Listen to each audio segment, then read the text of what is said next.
सास, माँ, बहू और बेटी। नहीं, ये कहानी इन सारे के सारे रिश्तों की नहीं, बल्कि 2 रिश्तों में ही सभी रिश्तों के होने की है। अरे बहू, मेरे और तेरे ससुर जी की रोटी मत बनाना, मैं बना लूंगी, दिन तक ठंडी हो जाती है। बहू जो कि एक वर्किंग लेडी थी। नहीं माँ जी, मैं अच्छे से कपड़े में लपेट देती हूँ ना, आप क्यों मेहनत करेंगी, माइक्रोवेव में गर्म कर लेना। अरे नहीं बहू, मेहनत मत कर, वैसे भी ऑफिस में कम मेहनत होती है क्या, जा रहने दे। लेकिन बहू मानती नहीं, वो सास ससुर की रोटी बनाकर ही जाती है। दोपहर में खाने के वक्त ससुर जी कहते हैं, अरे बहू को रोटी बनाने के लिए क्यों मना कर दिया, क्या हो गया, ठंडा ही तो खाते आए हम लोग हमेशा से। अरे वो क्या है ना, सुबह ऑफिस जाती है, घर का सारा काम करने में वक्त लग जाता है, अरे थकती है वो अलग, तो मैंने सोचा बहाने से ही थोड़ा कम काम करवाऊं। ससुर मुस्कुरा रहे होते हैं। यह तो अच्छा है, बहू को समझना जरूरी है। वक्त बीत रहा था, घर में सब खुश थे कि एक दिन, माँ जी आप शाम को थोड़ा टहलने निकला करें, घर पर रह रहकर हड्डियां जाम होती है, पापा को भी ले जाया करिए, मैं वक्त पर तो आ जाती हूँ। बहू ठीक 5 बजे ऑफिस से घर आ जाती है, फिर चाय नाश्ता बनाकर सास ससुर के साथ बैठती, उन लोगों को सारा दिन का हाल बताती। रात को पति घर आता है। क्या बात है बेटा, ऑफिस से आकर कभी हम लोगों के साथ भी बैठा कर। अरे माँ, दिन रात काम करके मन ही नहीं करता, अगले दिन की फिर तैयारी होती है, आप और पापा ही कमरे में आ जाओ। इससे अच्छी तो बहू है, कितना भी थकी रहे, घर आकर हम लोगों के लिए चाय नाश्ता बनाना, फिर बातें करना। बहू ना होती तो हम बुढ़ा बुढ़िया तो बैठे ही रह जाते। सास और ससुर अब बहू के कहने पर शाम की सैर पर निकलने लगते हैं। सास की कई सहेलियां बनती है तो ससुर को भी कुछ बुजुर्ग लोगों का ग्रुप मिल जाता है। कैसा रहा सहेलियों के साथ शाम का वक्त? हम लोगों ने तो भाई खूब योगा किया। अरे हम लोगों को गप्पों से फुर्सत ही नहीं होती। वैसे मिसेस मल्होत्रा आज बहू के बारे में कुछ बोल रही थी। तभी वहां ऑफिस से बहू आ जाती है जो जींस और टॉप में होती है। क्या बात है माँ, क्या कह रही थी आपकी सहेली आपकी बहू के लिए? सास इस बार बहू को कुछ अलग तरीके से देखती है और उल्टा सवाल ही दाग देती है। क्या कह रही थी वो हटा, ये बता, तेरे ऑफिस में तो मर्द भी काम करते होंगे ना? बहू जो अब तक मजाक कर रही थी वो सीरियस हो जाती है। मर्द होंगे नहीं माँ जी, मर्द ही ज्यादा हैं, हम 5 ही लड़कियां हैं ऑफिस में। अरे तो अच्छा लगता है क्या ऐसे कपड़े पहनती हो? कल से तुम ना साड़ी पहनकर ऑफिस जाना, और हाँ, शाम का नाश्ता थोड़ा जल्दी बनाया करो, नाश्ता बनाकर बाद में ही ऑफिस के कपड़े चेंज करने जाना। बहू को समझ में नहीं आता कि सास को हो क्या गया है, लेकिन वो कुछ नहीं कहती, सीधे किचन में जाकर चाय नाश्ता बनाती है और सास ससुर को दे देती है। अगले रोज बहू ऑफिस के लिए तैयार होती है तो खूब सुंदर सी साड़ी पहनती है और ऑफिस के लिए निकलने से पहले सास और ससुर के पैर छूती है और निकल जाती है। क्या बात है, आज मेधा के ऑफिस में लग रहा है कोई फंक्शन है। अच्छा, पता नहीं, मुझे तो बताया नहीं, वैसे तो सारी बात करती रहती है।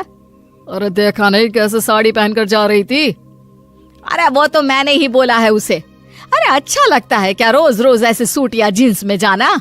बहू हो, बहू बनकर रहो, और आप भी ना मेधा मेधा मत किया करिए, बहू बोला करिए, सर पर चढ़ जाएगी तो दिक्कत हो जाएगी।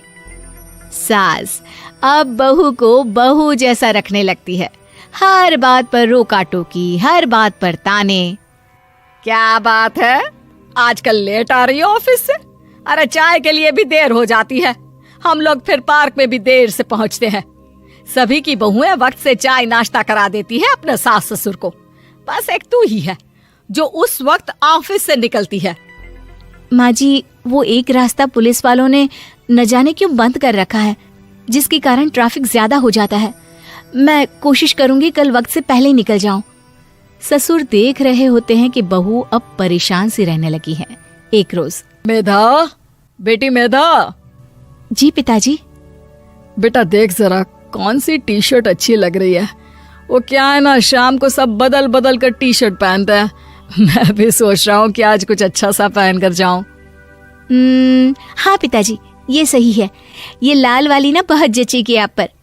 मेरे पापा पर भी डार्क रंग बहुत जचता है। क्या चल रहा है? अरे ससुर के सामने घूंघट तो छोड़ो, ऊपर से रंग बताया जा रहा है टी शर्ट का। अरे बहू, कोई संस्कार दिए नहीं है क्या तेरी माँ ने? बहू इस बार बहुत निराश हो जाती है। वो वहां से तुरंत अपने कमरे में चली जाती है। अब बहू घर का सारा काम करती, ऑफिस जाती, लेकिन साड़ी और सर पर पल्ला लेकर। एक बार पड़ोसन उनके घर आती है। वाह सुमित्रा बहन, बहू का तो रूप ही बदल दिया। ठीक किया, बहू बहू जैसी ही अच्छी लगती है। अच्छा चलती हूँ मैं।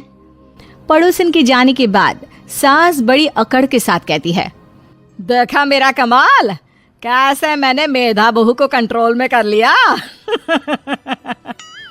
अब बारी ससुर के बोलने की थी। हाँ सुमित्रा, बिल्कुल ये काम तो किया है तुमने, लेकिन कभी सोचा क्या खो दिया? क्या खो दिया? मैंने तो कुछ नहीं खोया जी। खोया है, पहले बहू जब ऑफिस जाती तुम्हारे पैर छूकर तुम्हें गले लगाती, लेकिन अब सिर्फ पैर छूती है। हाँ जी, ये बात तो आप ठीक बोल रहे हैं।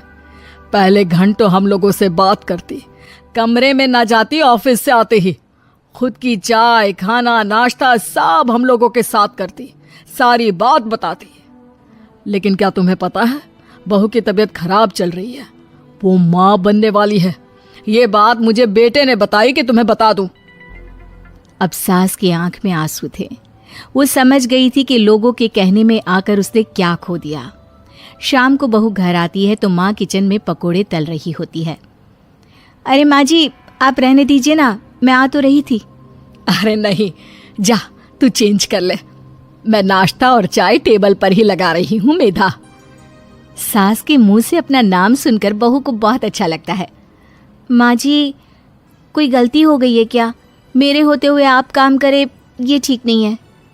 संस्कारी और समझदार बहू सास को माँ समझती है, लेकिन सास की बेवकूफी उसे सास ही बनाकर रखती है। बहू, मुझे भी थोड़े संस्कार और समझदार बनने का मौका दे, जिससे मैं भी बहू नहीं बेटी को देखूं तुझ में।